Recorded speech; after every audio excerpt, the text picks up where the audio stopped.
Here's how you can request an Uber with a car seat. First, open the Uber app and enter your destination by selecting where to and choosing where you want to go. Once you've entered your pickup and destination, tap Choose a Ride to view the available ride options.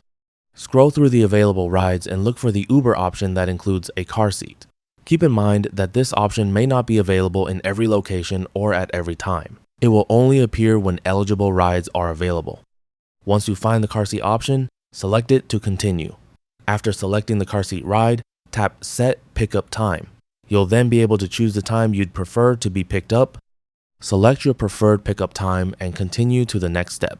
Review the pickup location, destination, ride type, and estimated price before confirming the request. After you've selected the time and confirmed the details, you can book the ride just like you normally would through Uber. The request will then be sent to an available driver offering the selected car seat option.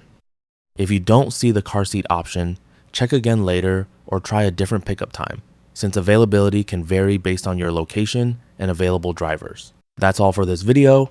Thanks.